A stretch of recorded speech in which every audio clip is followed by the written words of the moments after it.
Hi, my name is Chris and I'm a writer, and today I want to discuss why atheism failed at the box office and also in publishing, and I want to do a bit of a deep dive into why that is. Around 2015, Dr. Jordan Peterson and Sam Harris did a series of debates where Sam Harris took the pro-atheist side, Jordan Peterson took the pro-Christianity side, and Sam Harris refers to himself as a spiritual atheist, so he acknowledges that human beings need a spiritual aspect to life.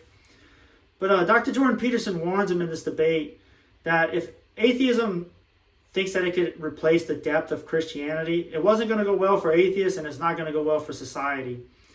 And over the last 10 years or so, I don't think anybody's been more vindicated than Dr. Peterson was in those debates.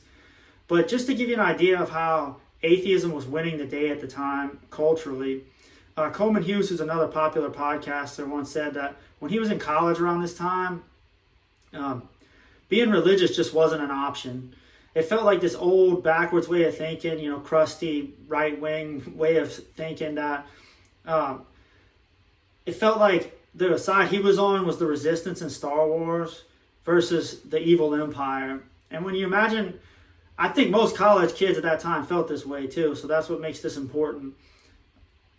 If you imagine how powerful that narrative is, if you really wrap your head around what that means, that's a strong uphill battle that Christianity had to go up against at that time period. But I think the tide has turned on in a major way on this. And I think movies, TV shows, and books in the past 10 years have had a lot to do with this. If you've watched TV shows in the last 10 years, you've come across many like I have where the plot's going one way, then about the third episode, they'll veer off of the storyline completely and give some kind of anti-Christian messaging or something that rejects God's order. And it's very distracting. It takes you out of the story. It makes you just want to kind of turn it off. I think even people that aren't Christian, atheists, feel that way. They just go, what was that all about? This weird messaging in the middle of this show. And I think, ironically, this has driven people towards Christianity in the last 10 years. There's a lot of reasons for this, but I want to stick to the entertainment industry and how it's contributing this the most, in my opinion. With depression rates higher than they've ever been, and a lot of people saying they feel a lack of meaning in their lives, if you turn to the last 10 years of entertainment where there's been all this anti-Christian messaging and you feel empty in life, I think naturally and ironically against what they want, people are just naturally going to go where, well, let me see what this is about, because I feel empty going this way. I lack meaning going this way. Let's see what Christianity has to offer. And I think that's actually happening right now in society.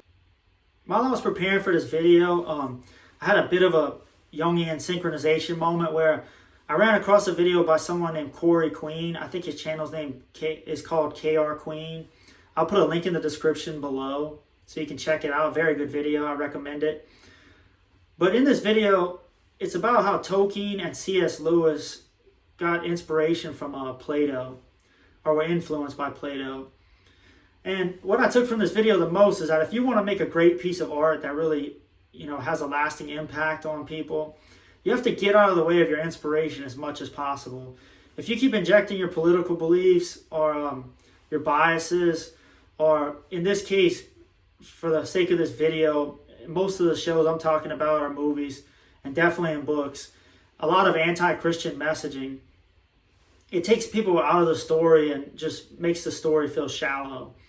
As opposed to, say, Lord of the Rings by Tolkien, which when you read that book, you feel like you just went to another world, like literally, but then you feel this deep human connection that you can relate to from the characters. And it sits with you for a long time, and you just feel at peace after you read that story.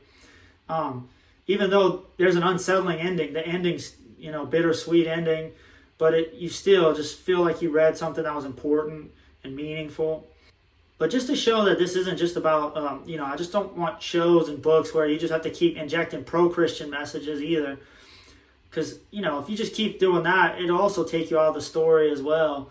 But just let your inspiration flow. If you think about a movie like The Godfather, who no one would call a Christian show or a Christian movie, everybody's watched The Godfather. It's in everybody's top 5 pretty much. I'm sure some people didn't like it, but very few people. There's a scene in that movie where Michael's at his nephew's baptism, And it's a very intense scene. There's intense music playing. The priest is speaking in Latin. Michael has that famous intense stare. And it keeps cutting away to scenes around the city where Michael's enemies are being strategically murdered around the city. And this scene has so much meaning because of what the deep pillar of Christianity is to the American way of life at that time. And even when the movie came out in the 70s, 90% of Americans identified as Christian.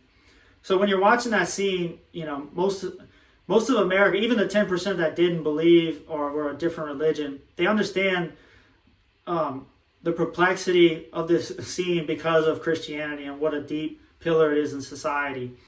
There's this amazing conflict going on where you're pulling for Michael because you've been following his story the whole time, and you know that he's about to be assassinated if he doesn't basically kill his enemies first.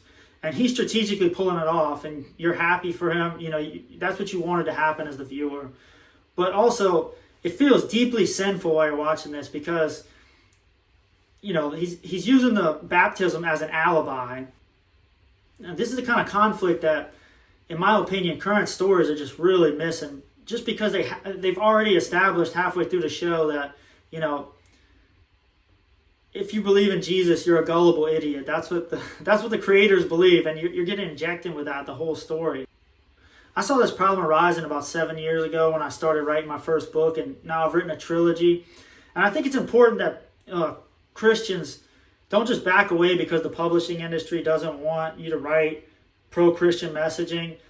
People that have this dream of making movies, you don't just back away because the movie industry doesn't want to make pro-Christian movies. Nowadays, you can make a movie on your iPhone. You can self-publish easier than ever. The best stories from the people who let the inspiration flow through them and just put it out on the page without their, your own personal stuff just getting in the way. Those stories will rise to the top. And I really think Christians need to write, because if you're like Tolkien and Lewis, who believe that, God was the inspiration, those stories will naturally just be the best. And Christians just need to kind of dig deep. That's why I'm doing this channel. I want to try to get as many people as possible to make art that has pro-Christian messaging.